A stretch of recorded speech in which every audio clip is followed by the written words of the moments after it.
5 राज्यों में जल्द ही विधानसभा चुनाव होने वाले हैं।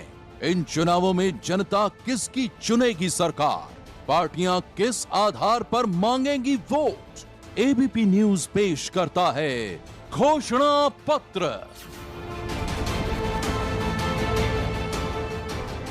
नमस्कार, मैं हूं पंकज झा। एबीपी न्यूज के चुनावी स्पेशल शो घोषणा पत्र में आप सबका स्वागत है। वैसे तो चुनाव 5 राज्यों में है, लेकिन सबकी नजर यूपी पर है और यूपी में भी आज हमने इस खास कार्यक्रम में एक ऐसे मेहमान को बुलाया है जो जहां भी जाते हैं ना, सबकी नजरें उन पर ही होती हैं। वो बंगाल जाते हैं तो भी, वो बिहार जाते हैं तो भी, उनका नाता रिश्ता जो है वो हैदराबाद से रहा है। आप समझ गए होंगे मैं किन की बात कर रहा हूं। जिनको लोग कहते हैं कि वो सियासत की लैला है, वो खुद भी इस बात को कबूल करते हैं। तो मैं सियासत की इस लैला यानी असदुद्दीन ओवैसी, और वो हैं आज के हमारे खास मेहमान।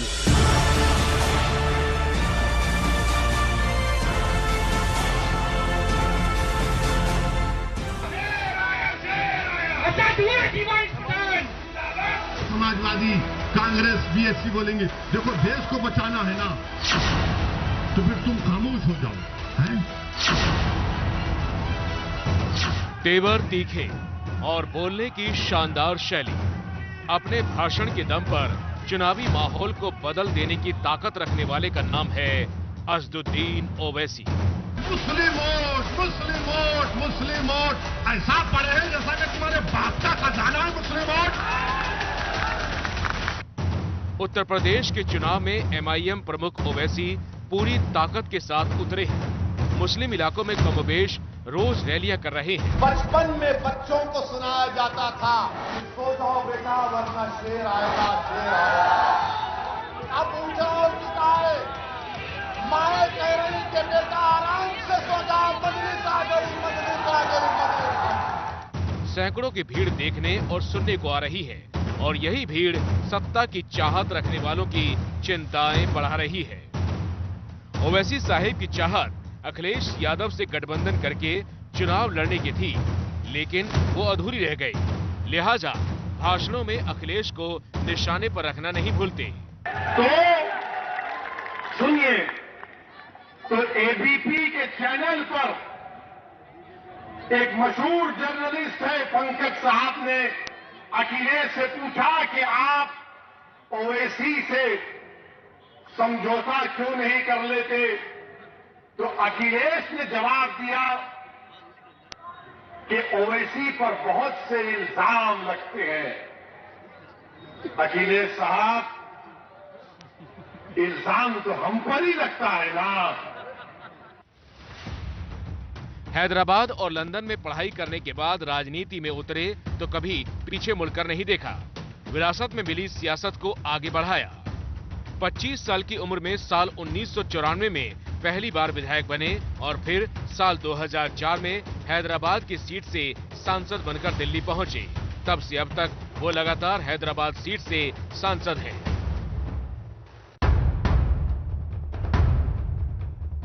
पतंग का निशान, सुरक्षा और सम्मान, इसी नारे के साथ ओवैसी तेलंगाना से निकलकर महाराष्ट्र होते हुए बिहार में जड़ें जमा चुके हैं और अब यूपी में जमने की तैयारी है।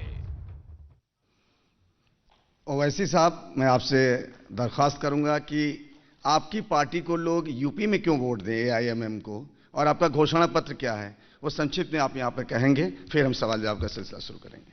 आइए।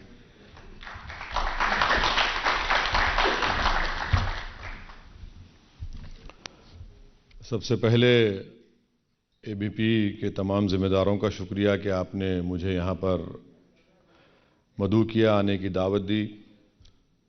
हमारी पार्टी ने कभी भी अपने सियासी सफ़र में कोई इलेक्शन मैनिफेस्टो या घोषणा पत्र कभी जारी नहीं किया, क्योंकि हमारा मानना यह है कि जो कोई भी पॉलिटिकल पार्टी अपना इलेक्शन मैनिफेस्टो या घोषणा पत्र जारी करती है, वो सिर्फ आवाम को धोखा देने के लिए जारी करती है और इलेक्शन जीतने के बाद या चुनाव होने के बाद उसको भूल जाते हैं।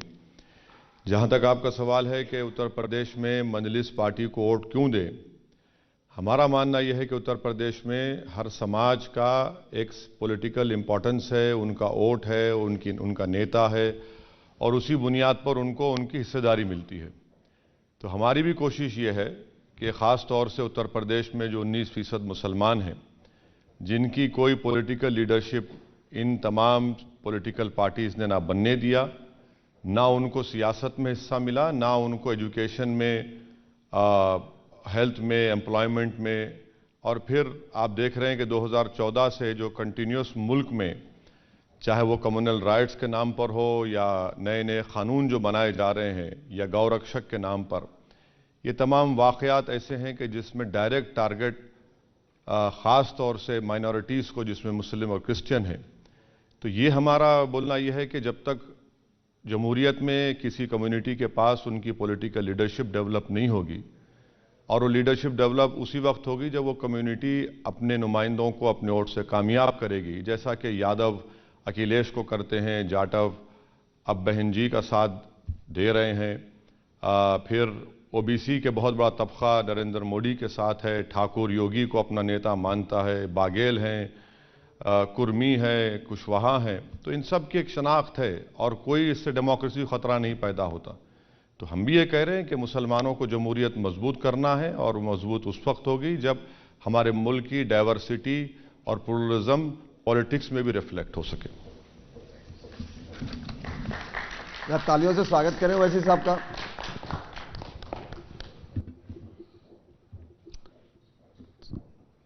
वैसे हैदराबाद से जब लखनऊ आते हैं तो कैसा फील होता है? जैसा मोदी को गुजरात से लखनऊ आने पर फील होता है, वैसे ही फील होता है। मैं एक बात समझ नहीं पाया हूं, पूरा हिंदुस्तान उन्हें मोदी कहता है और आप ही इकलौते हैं जो उनको मोदी मोदी कहते हैं। क्या कहूं, उनको मोदी कहूं या मोदी कहूं? नहीं, मोदी कहते हैं, प्रधानमंत्री नरेंद्र मोदी हैं। हाँ, प्रधानमंत्री हैं, बिल्कुल है, कौन डिनाई कर रहा है, बिल्कुल है।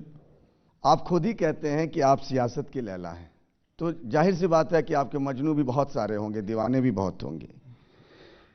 आप जो है पहले कांग्रेस से लड़ते रहे सेंटर में, फिर बीजेपी आई, बीजेपी से लड़ते रहे, आप यूपी के चुनावी अखाड़े में आते हैं, आपकी लड़ाई अखिलेश यादव से हो जाती है, तो आपके दीवाने हैं कहाँ? मतलब ये तो सियासत की लैला जो अकेली पड़ गई है यूपी में। नहीं, आप अपने इंट्रोडक्शन में आपने कहा कि हम अखिलेश यादव साहब की पार्टी से अलायंस चाह रहे थे। हम बिल्कुल नहीं, वो तो सवाल ही पैदा नहीं होता। नहीं, आपने एक बात कही थी, एक मिनट मुझे दे दीजिए। आपने एक बात कही थी कि कांग्रेस और बीजेपी को छोड़ के आप किसी के साथ गठबंधन को तैयार है, उसका रेफरेंस है। बिल्कुल सही है, मगर इसका ये मतलब तो नहीं निकाल सकते कि हम चाह रहे थे। नहीं, बिल्कुल नहीं। तो हम नहीं चाह रहे थे, अलग बात है, नहीं चाह रहे थे हम, तो उनसे कोई ना तो बातचीत हुई ना वो हमसे बात किए। ये नंबर 1 पॉइंट है। अब रहा सवाल कि चुनाव लड़ना है, चुनाव लड़ेंगे तो हमारा जो भी अपोनेंट रहेगा हम उसको अपोज करेंगे, यही तो जमहूरियत की खूबसूरती है। और हम जब इलेक्शन लड़ेंगे तो हम जीतेंगे, कोई हारेगा, या हम हारेंगे, कोई जीतेगा। तो इसका यह मतलब नहीं है कि हम हारने के इलेक्शन लड़ेंगे या किसी को जिताने के इलेक्शन लड़ेंगे। तो यकीनन हम अपोज कर रहे हैं बीजेपी को, अपोज करेंगे समाजवादी पार्टी को, अपोज करेंगे कांग्रेस को, जो भी पार्टी होगी वो भी हमको अपोज करेंगे। तो इसमें कोई गलत बात तो नहीं है। क्या मतलब आपको अछूत समझा जा रहा है क्या? मैं ये जानना चाह रहा था। गठबंधन का दौर है, तमाम अलायंसेज हो रहे हैं, लेकिन ओवैसी साहब की तरफ कोई हाथ नहीं बढ़ा रहा। नहीं, कोई बात नहीं, हमको फिक्र नहीं है। अछूत अगर समझते हैं तो फिर जब नतीजे आ जाएंगे तो उनको पता चल जाएगा कि वो कहाँ है और हम कहाँ हैं। अब ये मुझे ताज्जुब हुआ कि आपको अखिलेश यादव ने इंटरव्यू देकर कहा कि उन पर इल्ज़ामात लगते हैं। हम ही पे इल्ज़ाम लगते हैं ना, आजम खान पे लगता है, आप पे तो नहीं लगता इल्ज़ाम। आप रिवर फ्रंट बनाए, आप दूध के धुले हुए हैं। आपने हाईवे बनाया, आप दूध के धुले हुए हैं। आपने इतने बड़े बड़े इंफ्रा के काम किए, कुछ नहीं होता मोदी की सरकार की तरफ से। और आजम खान सिर्फ अपने मंत्रालय में किसी का अपॉइंटमेंट करते हैं, उस पर इंक्वायरी हो जाती है। यहाँ पर 600, 800, 1000, 2000, 4-4 हज़ार करोड़ के काम होते हैं। और दिल्ली के बादशाह यूपी के एक्स मुख्यमंत्री को क्लीन चिट देते, कुछ हुआ ही नहीं, और फिर खाली भाषणों में बोलते हैं करप्शन हुआ। तो यही हमको ये ताज्जुब होता है कि भाई ये क्या है। आप जो भी कह रहे थे ना, दूध के धुले नहीं, उसका थोड़ा सा नहीं, देखिए अगर आजम खान के ऊपर सिर्फ इस बात पर कि वो अपॉइंटमेंट कैसे इतने लोगों का कर दिए, और किसका अपॉइंटमेंट करे, वो थोड़े मुसलमानों का बड़े का अपॉइंटमेंट किए अपने डिपार्टमेंट में, इंक्वायरी शुरू हो गई। भैंस चोरी का इल्ज़ाम, बकरी चोरी का इल्ज़ाम, ये सब उन पे इल्ज़ाम लग गए। फिर अखिलेश बोलते हैं कि हम पर इल्ज़ाम लगा। तो ये भारत की सियासत में इल्जाम तो सिर्फ दलित पर, मुसलमान पर, आदिवासी पर ही लगता है ना। जेलों में जाकर सड़ना 4-4, 5-5 साल, फिर बाद में कोर्ट में बरी कर देना, उसके बाद दुनिया भूल जाती है। एनकाउंटर भी होते हैं तो ज़्यादा उत्तर प्रदेश में क्रिमिनल्स के नाम पर 37% मुसलमानों के होते हैं। घर अगर तोड़े जाते हैं तो मुसलमानों के ही घर ज़्यादा तोड़े जाते हैं। अब जो जीप से अपनी 4 लोगों को मार देता है, उनके घर को तो कोई डिमोलिश करना छोड़िए, कोई उन पे हाथ नहीं उठा सकता है। आप बुलडोजर की बात कर रहे हैं? हाँ, बुलडोजर की बात कर रहा हूँ। बुलडोजर इस्तेमाल होता है ना भाई। आप अजय मिश्रा जो मंत्री हैं, होम मिनिस्टर है देश के, गाड़ी उनके नाम की, बेटा उनके खून से पैदा हुआ और वो गाड़ी से 4 लोगों को हत्या कर देता है, तो ना घर को कुछ होता है ना उनको कुछ होता है। अभी आप कह रहे थे ना कि अखिलेश यादव कह रहे थे कि इल्जाम, अब बात उससे आगे उन्होंने बढ़ा दी है, नई बात। अब उन्होंने एबीपी न्यूज से बातचीत करने के दौरान कहा कि बात उतनी ही नहीं है, बात यह है कि वो जिस तरीके से उनकी एक्टिविटी है उससे ना मुझे लगता है कि वो फायदा बीजेपी को पहुंचाते हैं। अब ये है ना कि अखिलेश यादव बाज़वक़्त मुझे समझ में नहीं आता कि वो भी अपनी पार्टी की विरासत को रखेंगे या खो देंगे। ऐसा क्यों लग रहा है? ऐसे ही लगता है मेरे को, क्योंकि ये एंटाइटलमेंट की पॉलिटिक्स करते हैं कि ये ऐसा करते हैं। क्या कहा आपने, क्या करते हैं? ओवैसी क्या करता है, क्या कहा उन्होंने? ओवैसी जो उनकी जो एक्टिविटीज है, हाँ। उससे लगता है कि बीजेपी के करीब दिखते हैं। अच्छा, आपके पिताजी पार्लियामेंट में खड़े होकर कहते हैं मैं मोदी को आशीर्वाद देता हूं दोबारा प्रधानमंत्री बन जाए, वो एक्टिविटी अच्छी थी क्या? बेटे को गड़े में डाल दिए, बहन जी को गड़े में डाल दिए और आपने आशीर्वाद दे दिया मोदी को, वो एक्टिविटी अच्छी थी क्या? आप और बहन जी मिलकर अलायंस किए, मैं तो नहीं लड़ा, मेरी पार्टी नहीं लड़ी, 75% मुसलमानों ने आपको वोट दिया, सिर्फ 15 लोकसभा की सीट जीत पाए आप। वो कौन सी एक्टिविटी थी जो मोदी को इतने सीट जिता पाई? हम तो थे ही नहीं ना। तो इनको ये लगता है कि मुसलमान की लीडरशिप कभी ना उभरे उत्तर प्रदेश में, कभी लीडरशिप, पॉलिटिकल लीडरशिप ना उभरे, क्योंकि ये समझते हैं कि मैं यादव हूं और मैं 9% हूं और मुसलमान 19% है। अगर ये लीडरशिप डेवलप होगी तो हिस्सेदारी की बात होती है। हम तुम्हारे अच्छे बुरे का फैसला करेंगे और हम आपको अपना कैदी और गुलाम बनाकर रखेंगे, और जब मंच पर भी आने नहीं देंगे, मंच पर आ गए तो बैठने नहीं देंगे। तो कई वीडियोस देख रहे हैं। तो ये एक्टिविटी क्या है बताइए आप? पर एक चीज मैं जानना चाहता हूं, आपने कहा ना आजम खान समाजवादी पार्टी के नेता, एसटी हसन, शफीकुर रहमान बर्क, अनगिनत नाम है ऐसे उस पार्टी में, आप कह रहे हैं कि वहां पर लीडरशिप डेवलप नहीं होने दी, ये कैसे बात कह रहे हैं आप? एसटी हसन और शफीकुर रहमान बर्क साहब ने 18 साल की शादी की एज को 21 साल करने पर कुछ कहा, 2 घंटे में उनको झूठा साबित कर दिया अखिलेश ने। पार्लियामेंट में देखा आपने क्या बोलते हैं बेचारे, वो क्या बोलते हैं, लोग बोलने की इजाजत ही नहीं है। बर्क साहब एक सीनियर पॉलिटिशियन है, एसटी हसन साहब मुरादाबाद के मशहूर डॉक्टर हैं, क्या कुछ बोलने दे ही नहीं थे ना इन लोगों को? क्या पोजीशन है इनका? वो आप ये मेरा मानना यह है कि 2 बड़े लीडर जरूर हैं, मगर वो मुसलमानों के नेता नहीं है। वो अखिलेश के पार्टी के कोई एमपी हो सकते हैं, मुसलमानों के नेता उनको बनने नहीं दिया जाता है। उनको बताया जाता है कि भाई ये लाइन है, इसके आप आगे नहीं जा सकते। क्यों नहीं जाएंगे भाई? जाना चाहिए। आपको वोट चाहिए मुसलमानों का, मगर आप लीडरशिप नहीं डेवलप होने देंगे, ना आप हिस्सेदारी की बात करेंगे। अगला सवाल ले लूं मैं योगेश? बिल्कुल सर, मैं बैठा हूं सवाल सुनने के लिए। ओवैसी साहब, संविधान में धर्मनिरपेक्षता की व सेकुलर की बात बहुत की गई, बहुत से नेता करते हैं। आज तक कभी आपको सेकुलर बात करते हुए हमने नहीं सुना, कहीं नहीं सुने गए आप, ऐसा क्या वजह है, क्यों करते हैं? सर, अगर आपको सुनाने के लिए मैं सेकुलर क्यों बोलूंगा? नहीं, मैं तो खुल के कह रहा हूं, जनता में भी कहा हूं, आज भी कह रहा हूं कि मैं भारत के संविधान में जो सेकुलरिज्म है उसको मानता हूं, मगर मैं कभी भी पॉलिटिकल सेकुलरिज्म को ना माना, ना कभी उसको कबूल करूंगा। इसलिए कि पॉलिटिकल सेकुलरिज्म माइनॉरिटीज को और दलितों को धोखा देने के लिए इस्तेमाल होता रहा है, ताकि दूसरे लोग अपनी गर्म रोटी सेकते रहें और हमारी पूरे ख्वाबों को चुकनाचूर करके हमारी लाशों पर अपना सियासी महल तामीर करते रहे। और जो लोग सेकुलरिज्म को समझते हैं सही मानों में, सेकुलरिज्म का मतलब ये नहीं है कि मैं सिर्फ आपको वोट डालता रहूं और आप मेरा डेवलपमेंट ना करें।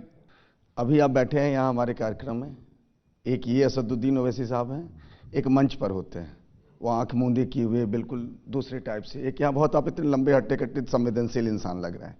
ये अदब वाले ओवैसी साहब हैं, भड़काऊ वाले भाईजान हैं, या कि अदब वाले भाईजान हैं? हम समझ ही नहीं पाते ये दो ओवैसी कैसे हैं। नहीं, देखिए, इस हॉल में आप भीड़ को जमा कर दीजिए, जनता को जमा कर दीजिए, हम आप देखेंगे, बोलेंगे हम। देखिए, अगर अखिलेश यादव तकरीर नहीं करना सीखे तो हम क्या करेंगे? हम क्या करेंगे? आप क्यों कंपेयर करते हैं अखिलेश यादव के इस भाषण को हमसे? मैंने तो उनका नाम ही नहीं लिया। आपका इशारा दबे अल्फाज में पंकज साहब, हम आपको बहुत जमाने से जानते हैं ना। ना, अब आप ऐसा मत करिए ना जी। अब दूसरे नहीं तकरीर कर सकते तो हम क्या करें? अगर आप जनसभा में 10,000 सरों का समंदर खड़ा हुआ है, 2 दिन पहले असमोली में कड़ाके की सर्दी, बारिश हो रही है, 10,000 का मजमा खड़ा हुआ है, छत पर बैठे हुए हैं, झाड़ पर खड़े हैं, हम उनके सामने जाकर सेमिनार के अंदाज में बोलेंगे प्रोफेसर की तरह?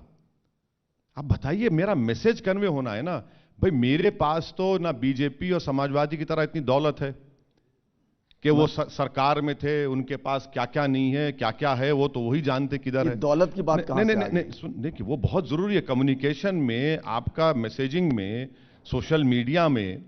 तो हमारे पास तो ताकत तो यही है जो है, उसको इस्तेमाल करना है। आपको मैसेज अपना कन्वे करना है और कन्वे करते हैं मैसेज। मगर इसमें ये बताइए कि इसमें हम किसी के खिलाफ पॉलिटिकली बोल रहे हैं ना? पॉलिटिकली बात तो बोलना पड़ेगा, किसको अपोज करना पड़ेगा, उनके गलतियों को आवाम और जनता के सामने रखना पड़ेगा। चलिए, अगला सवाल हिसाम सिद्दीकी साहब से ले लेते हैं। ये हिसाम सवाल पंकज साहब ने ये कहा है कि 2 से ज्यादा नहीं पूछ सकते। नहीं, आप पूछिए सर। एक सवाल में 2 पार्ट कर लीजिए। लेकिन मेरे 2.5 सवाल होंगे, तो एक एक करके पूछूं, इकट्ठा ही पूछ लूं? आप जितना पूछना चाहते पूछिए सर। आप बीजेपी के खिलाफ हैं? आप तय कर लीजिए सर। नहीं, आप तय कर लीजिए। आप तय। देखिए, अब जो लोग मेरे को जो इल्जाम लगाते हैं, तो मैं उनसे यही कहूंगा कि भाई साहब, नहीं, मैंने कोई इल्जाम नहीं लगाया, मैं पूछा। नहीं, बीजेपी के खिलाफ भी हैं, अखिलेश के खिलाफ भी हैं, और हमारा मानना यह कि सिक्के के 2 रुख हैं। नहीं, मेरा सवाल हो जाए फिर। हाँ, नहीं, बीजेपी के खिलाफ है। बीजेपी और सुनिए, हिसाम साहब, 1 मिनट सुनिए। आपको मिसाल देता हूं मैं क्यों बीजेपी के खिलाफ हूं और क्यों अखिलेश बीजेपी के साथ हैं। अनलॉफुल एक्टिविटीज प्रिवेंशन एक्ट 2019 जून में पार्लियामेंट में पास हुआ, जिसमें अमेंडमेंट लाया गया कि दिल्ली में एनआईए का एक इंस्पेक्टर लखनऊ में बैठे हुए किसी एक मुसलमान को टेररिस्ट घोषित कर सकता है। समाजवादी पार्टी ने सपोर्ट किया। किसने अपोज किया? असदुद्दीन ओवैसी ने अपोज किया। किसने डिवीजन डिमांड किया? असदुद्दीन ओवैसी ने डिवीजन डिमांड किया। तो मेरा सवाल तो ये, और 2014 से लेकर अब तक हमने हर पार्लियामेंट में बीजेपी के तकरीबन बिल्स को अपोज किया है। डिवीजन का मौका मिला, डिवीजन पूछा है। वो समाजवादी पार्टी का ये कंसिस्टेंट रोल नहीं, और हम बीजेपी के खिलाफ थे, है और रहेंगे, इसलिए कि उनकी आइडियोलॉजी की बुनियाद पर उनको अपोज करना जरूरी है। मैं उनके साथ आपका मुआवजा नहीं कर रहा हूं।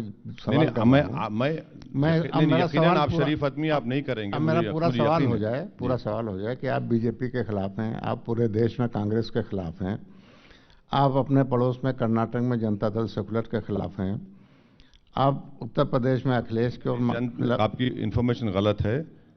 पिछले असेंबली के चुनाव में आप लड़े उनके खिलाफ 2018 में। नहीं, सुन लीजिए। मैं कुमारस्वामी साहब के लिए कैंपेन किया जाकर। अच्छा, मैं नहीं लड़ा। चलिए, ठीक।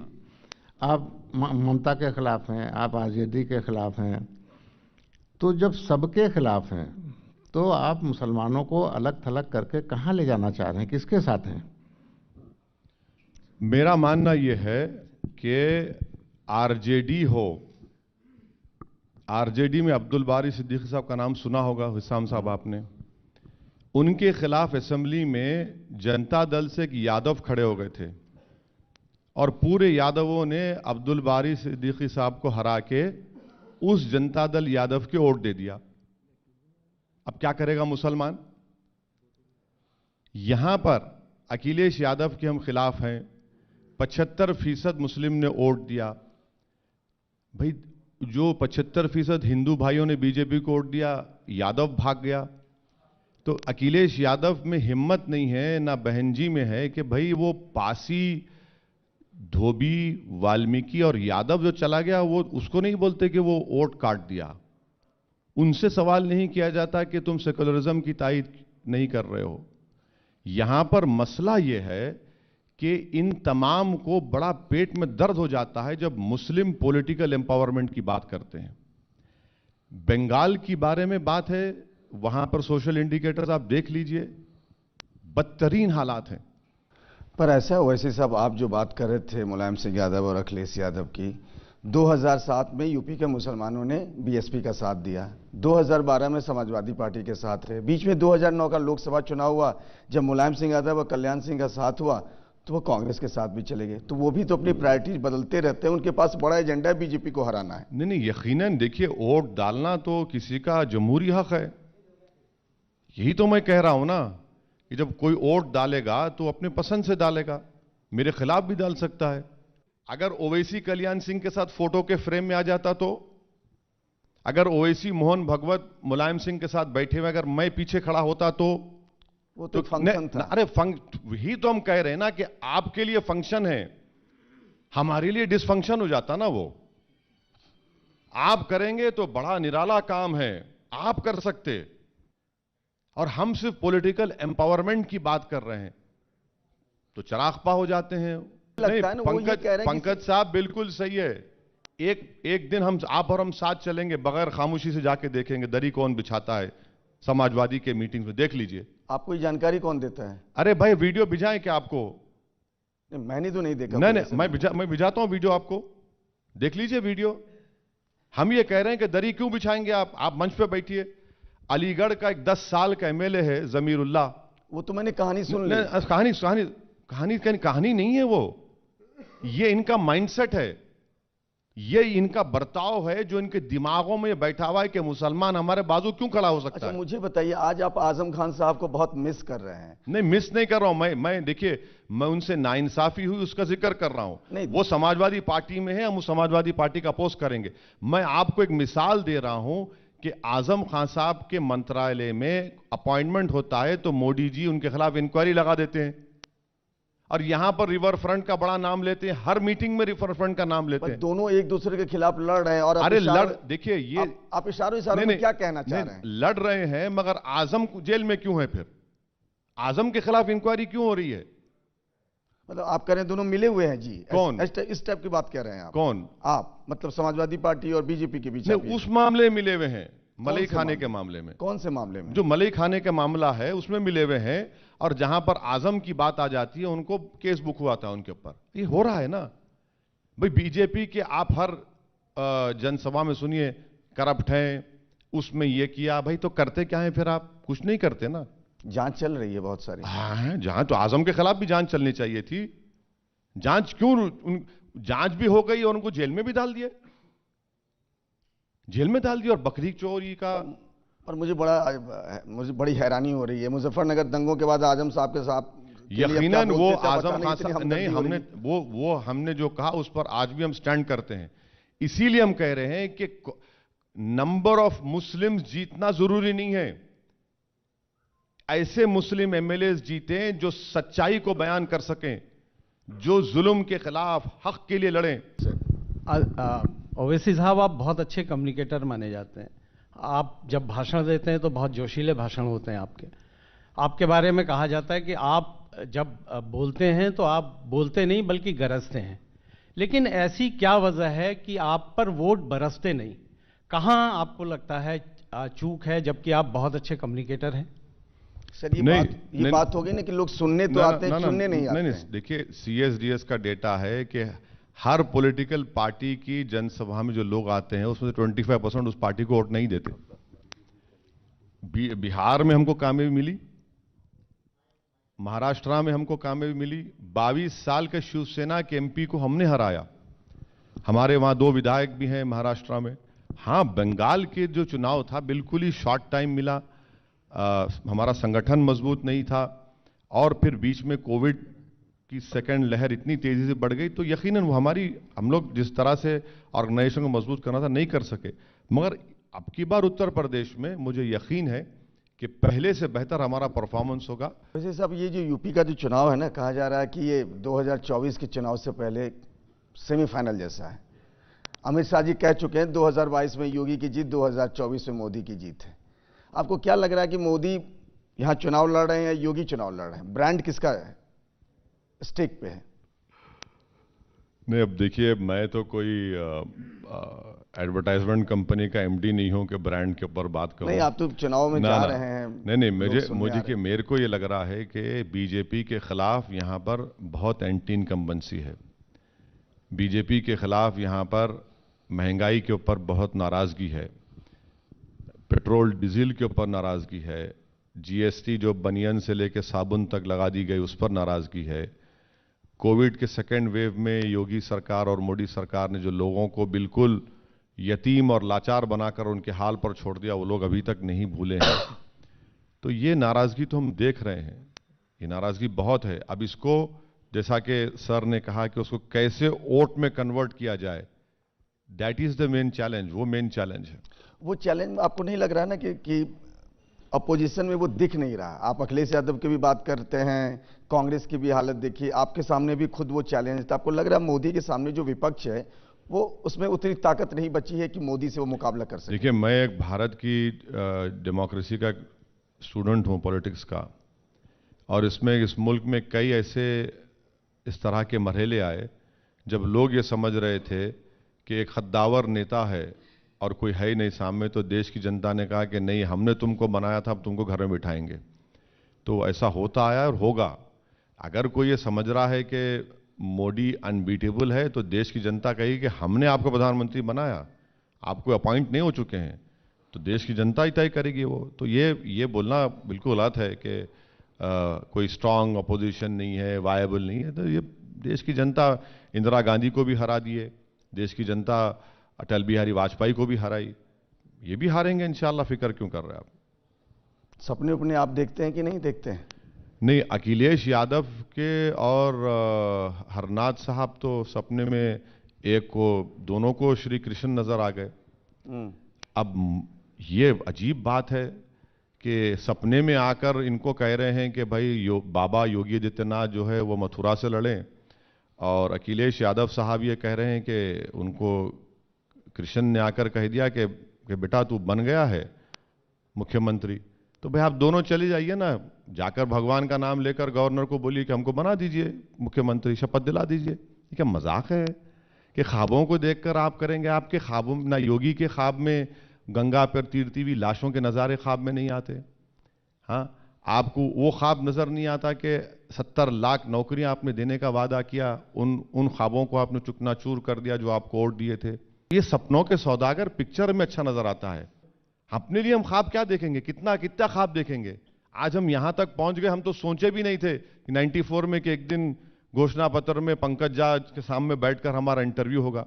चलिए, मैं रणवीर यूपी में बहुत घूमते हैं, ये भी आपसे कुछ सवाल करना चाहते हैं। वैसे साहब, आपको लगातार कवर करते हैं, कभी आप मुख्यमंत्री का नाम लेते हैं, कहते हैं कि वो ठाकुरों का राज चला रहे हैं, कभी अखिलेश जी को बोलते हैं वो यादवों को थानों में भर लेते हैं, बहन जी के बारे में दलितों को लेकर कहते हैं। तो क्या आप कहना चाहते हैं कि यूपी में सिर्फ जाति का राज चल रहा है, सरकार का राज नहीं है? देखिए, अमित शाह ने कहा था निजाम, तो हमने कहा राज, योगी राज। हमने कहा आर से रिश्वत, आर से, ए से अपराध या आतंक, और जे से जातिवाद। यही हो रहा है, यही हो रहा है ना उत्तर प्रदेश में। चलिए निकाल दीजिए आप टेनी को, क्यों नहीं निकालते? आज उत्तर प्रदेश के हर थानों में जाकर देखिए, आपको एक ठाकुर ऑफिसर मिल जाएगा। जब अखिलेश थे तो यादव ऑफिसर मिलता था आपको। पार्लियामेंट उठाकर देख लीजिए, पार्लियामेंट में हर समुदाय का रिफ्लेक्शन है। अगर किसी का नहीं है तो मुसलमान का है। 23 जीतते हैं, क्यों भाई? क्यों कितने कम जीतते हैं? 300 बीजेपी के पास एमपी हैं, एक मुसलमान नहीं है इनके पास, न वहां है ना यहां है। तो ये सच्चाई है, ये रियलिटी है। उत्तर प्रदेश के चुनाव कास्ट और कम्युनलिज्म 2 सीट पर जीता जाता है, और जनता वोट भी डाल रही है उन लोगों को। मतलब आप कह रहे हैं मंडल और कमंडल पे यूपी का मंडल कमंडल पुराना हो गया। अच्छा। कास्ट और कम्युनलिज्म 2 सीट्स के ऊपर चल रहा है। क्यों भाई, क्यों बनाया अनुप्रिया पटेल को मंत्री, बाघेल साहब को क्यों बनाए, क्यों बनाए? तो क्या वो इसलिए बनाए क्योंकि आगरा के अतराफ में 29 असेंबली सीट है जहां पर बगैर बाघेल साहब के जीत नहीं पाएंगे, इनको कुर्मी वोट होना। तो यही तो देखिए, आप खुद प्रैक्टिस कर रहे हैं ना। 2014 के बाद चीजें बदल गई हैं। अरे बदला कौन? नहीं, पहले जो रोजा इफ्तार होता था वो नहीं होता है। सुनिए एक बात सुनिए। 2014 में भी 6% मुसलमानों ने बीजेपी को वोट दिया, 2019 में भी 6% दिया। किसका वोट बड़ा बताइए? क्यों नहीं बोलते आपके हमारे हिंदू भाइयों ने बढ़कर बीजेपी को वोट दिया? 34% से नरेंद्र मोदी को 44% हिंदू वोट मिला और उनके इंडिया अलाइज मिला लिए तो 51% पॉपुलर वोट मिल गया। मुस्लिम वोट तो 6% पर है ना। इसीलिए मैं कहा कि मुस्लिम वोट बैंक कभी इस देश में था ही नहीं, ना कभी रहेगा। यहां पर हमेशा मेजॉरिटी कम्युनिटी का वोट बैंक था और रहेगा।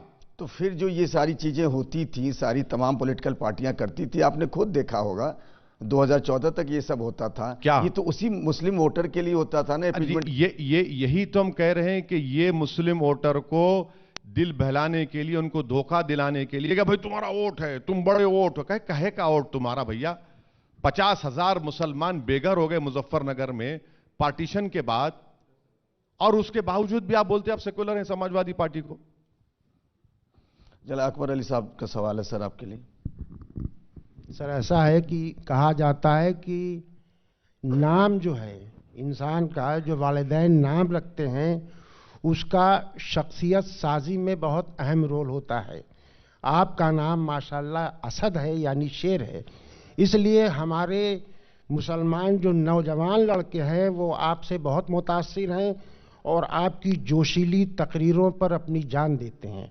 ठीक है, ये उनके जो जज्बात हैं वो अलग हैं, लेकिन मेरे कहने का सवाल मेरा सिर्फ ये है कि जब इलेक्शन सर पर आता है तो यूपी के मुसलमान आपको याद आते हैं। क्या आपने यूपी के नौजवान लड़के लड़कियों के लिए कोई तालीमी इदारे क़याम का भी कोई इरादा जाहिर किया या ऐसा कर रहे हैं? देखिए, यकीनन है और इंशाअल्लाह ताला वो कायम करेंगे। मगर आप इस बात को भूल रहे हैं कि MIM पार्टी ने अपने सियासी सफ़र का आगाज़ किया 1957 में और 1985 में हमने इन इदारों का क़याम लाया। तो इसमें बहुत मेहनत जुस्तजू की, यकीनन यहाँ पर भी करेंगे।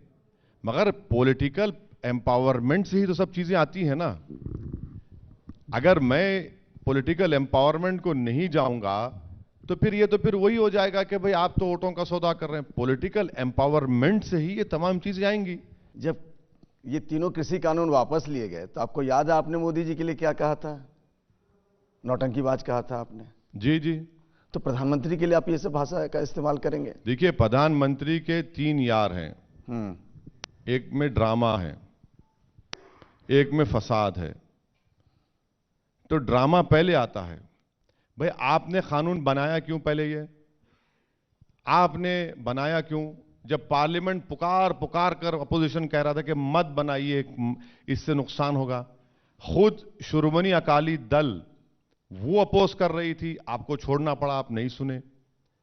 हम कहे कि भाई पूरा अपोजिशन बोल रहा था कि सर इसको स्टैंडिंग कमेटी भिजाइए, तो प्रधानमंत्री ने कहा कि मुझे सब चीज अच्छा क्या है बुरा क्या है मुझे मालूम, और आपने देश के सामने आकर उसको वापस भी ले लिया बगैर कैबिनेट के अप्रूवल के।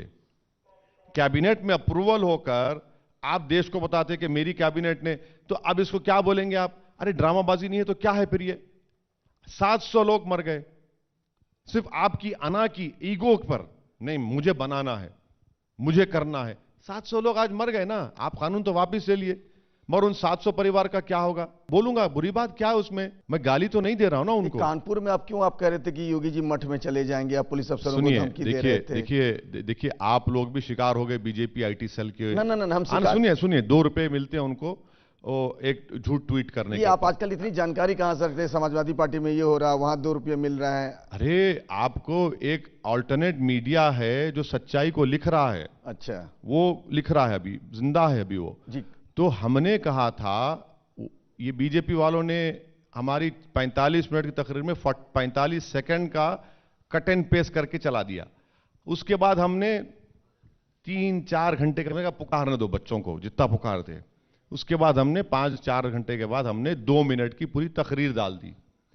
उसमें तो हमने हिंदुओं के खिलाफ ना कभी बोला ना बोलेंगे इंशाल्लाह। हमने एक 80 साल के मुसलमान को पुलिस ने एक थाने की उसकी दाढ़ी को नोचा, उस पर पेशाब किया और सरकार उन पर एक्शन नहीं लिया। और आज हम आपसे कह रहे हैं कि हमको वो दी गई इंफॉर्मेशन, कौन थे वो, एक दलित पुलिस ऑफिसर था। कहा कि ओवैसी तुम बोलोगे इस पर, मतलब दो बोलता हूं मैं। 22 मुसलमान बच्चों को CAA के फायरिंग में उनकी हत्या हुई। जस्टिस रेड्डी सुप्रीम कोर्ट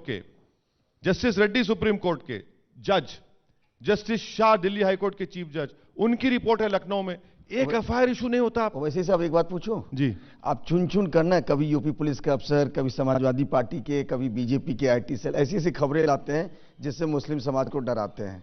डरा नहीं रहा हूं, कहा जा रहा है। अरे क्यों डराता है? मैं नहीं डरा रहा हूं। डरा रहे तो समाजवादी के लोग हैं, डरा रहे हैं तो बीजेपी और मोदी योगी डराते हैं मुसलमानों से कि इन क्या क्या मोदी ने कहा असेंबली में खड़े होकर कि भाईजान फुला जान, क्या क्या कहा। मैंने कहा क्या? आप तो खाली खबरस्तान की बात करते हैं। देश की सुनिए, देश के प्रधानमंत्री आप गए, बहुत अच्छा किया आपने, मंदिर को बनाया काशी विश्वनाथ, बहुत अच्छा किया आपने। हाँ। मगर प्रधानमंत्री की स्पीच सुनिए आप, जिसको कल हमारे हिलाल साहब एक स्कॉलर इंडियन एक्सप्रेस आर्टिकल बड़ा बेहतरीन लिखे। प्रधानमंत्री ने देश की हर मंदिर का जिक्र किया, जैन मंदिर का जिक्र किया। प्रधानमंत्री तो देश का है ना, सिर्फ हिंदू मजहब का तो प्रधानमंत्री नहीं है। प्रधानमंत्री बोल देते कि भाई मुसलमानों की भी ये मशहूर इबादत गाहें हैं, ईसाइयों की भी है। आप तो बोले ही नहीं। कभी आपको ऐसा लगा जो आपने कभी किसी फैसले का विरोध किया हो, बाद में आपको लगा हो कि नहीं हम तब गलत थे? नहीं, हमेशा मैं सही निकला। NJE नहीं, सही कह रहा हूं मैं। नेशनल जुडिशियल अकाउंटेबिलिटी जो बिल लाया गया था, मैं वाहिद MP था। आउटलुक मैगजीन में एक आर्टिकल में आखिरी 2 लाइन पढ़ लीजिए। हम खड़े होकर कहते कि this will be struck down by the court. आप कोर्ट के डोमेन में हाथ डाल रहे हैं। सब बीजेपी के लोग हंस रहे थे, हाँ क्या बोल रहा है, निकल गया वो। आप लाइए CAA कोर्ट में, देखिए क्या होगा। तो आप गलती, आपको ये गुरूर है कि 300 MP और मैं जो चाहे कर लूंगा। नहीं कर सकते आप। देश को अपनी मर्जी से नहीं चला सकते। देश चलेगा संविधान से, देश नहीं चलेगा बीजेपी के ब्रूट मेजॉरिटी की वजह से। थोड़ा रैपिड फायर कर लें? नहीं, बिल्कुल करिए, हम पे ही एनकाउंटर हो। नहीं, एनकाउंटर नहीं हो रहा, मजाक कर रहा हूं, करिए। मैं ये कह रहा हूं कि आपका मुकाबला यानी असदुद्दीन ओवैसी का यूपी में मुकाबला अखिलेश यादव से है या योगी आदित्यनाथ से है? हमारा मुकाबला हर उस पॉलिटिकल पार्टी से रहेगा जो हम चुनाव जब लड़ेंगे तो हर अपोनेंट हमारे सामने होगा, तो हमारा हर अपोनेंट से मुकाबला होगा। ये तो आइडियोलॉजी के लेवल पे ठीक हो गई। नहीं, आइडियोलॉजी भी नहीं। मेरा सुनिए, पूरा सवाल हमें जवाब नहीं दिया हम। मैंने जैसा हिसाम साहब को कहा था कि अखिलेश यादव और योगी आदित्यनाथ एक सिक्के के 2 रुख हैं, दोनों जातिवाद में डूबे हुए हैं। एक यादववाद की बात करते और एक ठाकुरवाद की बात करते। बल्कि हम तो उत्तर प्रदेश के OBC के हिंदू भाइयों से कहेंगे, भाई आपको हिंदू एकता के नाम पर ठगा गया। हिंदू एकता के नाम पर आपको क्या मिला? यादव ठाकुरवाद मिला। और हमको सेकुलरिज्म और समाजवाद के नाम पर यादववाद मिलता है। आप योगी और सन्यासी को आप ठाकुरवाद का प्रतीक बता रहे हैं। देखिए, वो योगी जरूर है, मगर पुलिस स्टेशन में तो पूरा ठाकुर नजर आता है ना। और फिर जातिवाद देखिए, वो टेनी का मामला वो नजर आता है आपको। गुप्ता साहब मरते हैं गोरखपुर में तो मुख्यमंत्री चले जाते हैं। अल्ताफ काशगंज में मरता है, पुलिस स्टेशन में कोई नहीं जाता। मोदी के खिलाफ ना 2024 में PM कैंडिडेट का, हालांकि अभी दूर है लेकिन सोचा तो जा सकता है ना। आपको कौन लग रहा बेहतर होंगे, ममता बनर्जी या राहुल गांधी? वो अंग्रेजी की कहावत है, commit the hour commit the man. ये मैन होगा वुमन होगा वो तो 24 में पता चलेगा। अभी तो बहुत टाइम है उसके लिए, जल्दी क्यों है? अरे अभी से तैयारी करनी पड़ती है। अरे देखिए क्या होता है, तैयारी देश की जनता करेगी तैयारी। मेरा मानना यह है कि अपोजिशन सबसे बड़ी देश की जनता रहेगी और वो जवाब देगी इस सरकार को, इस हुकूमत को, इस पार्टी को जो हर स्टेप एंटी पीपल लेते जा रही है। ओम प्रकाश राजभर जी को भूले तो नहीं होंगे आप? नहीं, क्यों भूलेंगे उनको। हम उनसे बातचीत किए, मिले। ये अलग बात है कि वो जिस मोर्चा के वो कन्वीनर थे, वो खुद चले गए अखिलेश के पास। तो अब मैं क्या कर सकता हूं उनको? उन्होंने आपको धोखा दे दिया या धोखा हो गया? अब मैं देखिए, मैं आप तो खुल के बोलते हैं। नहीं, अब मैं छोड़ दिया हूं ना, जनता देख रही है। अब खुल के बोलना छोड़ दिए हैं? नहीं, कभी नहीं, खुदा ना खास्ता, यही तो हमारी शनाख्त है, पहचान है। तो मैं वही अब इससे और क्या खुल के बोले? अक्लमंद को इशारा काफी है। नहीं, समझ नहीं पाए सब लोग पूरी बात। नहीं, पूरे अक्लमंद लोग बैठे हैं। अक्लमंद लोगों को ही आप बुलाते हैं ना अपने प्रोग्राम में, कम सुखन लोगों को तो नहीं बुलाते अपने प्रोग्राम में आप। मैं फिर से पूछ रहा हूं कि धोखा हो गया कि धोखा नहीं, देखिए, अब मुझे ये नहीं मालूम कि चुनाव के बाद क्या होगा, वो कहां बैठेंगे, किधर जाएंगे। ये क्या कह रहे हैं आप, चुनाव के बाद क्या होगा? अब मुझे नहीं मालूम क्या होगा चुनाव के बाद, नहीं मालूम मुझे। लोग बोलते हैं, क्या नहीं मालूम सच्चाई क्या है। फिर कुछ अंदर से खबर तो नहीं आई उधर से आपके पास? नहीं, पंकज साहब, अंदर की बात तो आपसे ही मालूम होती है हमको। अरे मुझे क्यों आप फंसा रहे हैं? मैं दूसरा ये पूछ रहा था, आखिरी सवाल की तरफ बढ़ते हैं, कि आपका कमिटमेंट था जब आप उनके साथ थे, जिनका मैं अभी जिक्र कर रहा था, राजभर जी के साथ, कि 100 सीटों पर AIMIM लड़ेगी। अब पार्टी कितने सीटों पर लड़ेगी? क्या कोई अलायंस पार्टनर ढूंढ रही है? हम देखिए, हमारे अध्यक्ष जनाब शौकत साहब ने इस बात का फैसला लिया कि वो 100 विधानसभा की सीट पर लड़ने की तैयारी कर रहे हैं। वो तैयारी आज भी जारी है। अब किससे अलायंस होता है नहीं होता है, ये तो वक्त ही बताएगा। किसी से बात नहीं बनी तो अकेले ही लड़ेंगे, पतंग उड़ाएंगे? चुनाव तो लड़ना यकीनी है इंशाअल्लाह ताला। चुनाव तो लड़ेंगे इंशाअल्लाह ताला, बिल्कुल लड़ेंगे, और हम पीछे नहीं हटेंगे, चुनाव लड़ेंगे। ओवैसी साहब, आप यहाँ आए, इतना लंबा वक्त दिया, इस बात के लिए आपका बहुत बहुत शुक्रिया। शुक्रिया पंकज। घोषणा पत्र के अगले एपिसोड में हम फिर किसी खास मेहमान के साथ हाजिर होंगे और ABP न्यूज पर खबरों का सिलसिला जारी रहेगा।